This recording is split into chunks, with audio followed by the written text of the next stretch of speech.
Hello, my name's Harsh, and welcome to CollegeIt Talks, a series where Sanchit and I look at different questions from the master's application process. And what we'll be looking at today is the English language requirement, whether there is a need to do TOEFL or IELTS.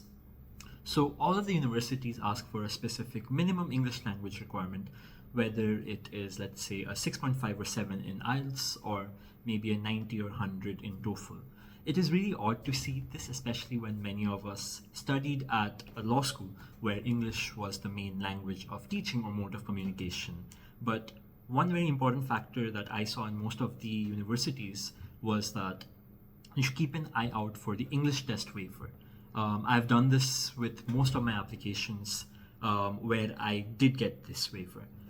In this waiver, I usually mention that I studied the CIE A levels and had English as a subject throughout my schooling days, where the medium of instruction was also English. I also then add that my entire law school education was at an institution where the medium of instruction was English.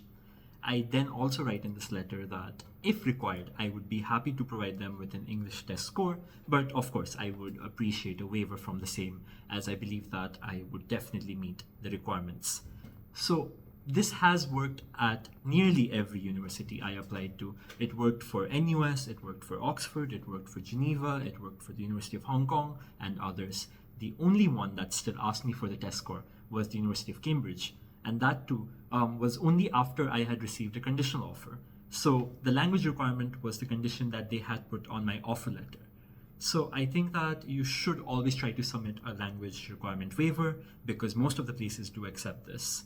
So do try this out, write a letter and attach it to your application, and hopefully it works out for you. And as I have said before as well, if you have any further questions or comments, please do provide them in our comments down below, or you could message us as well. And good luck with the application process.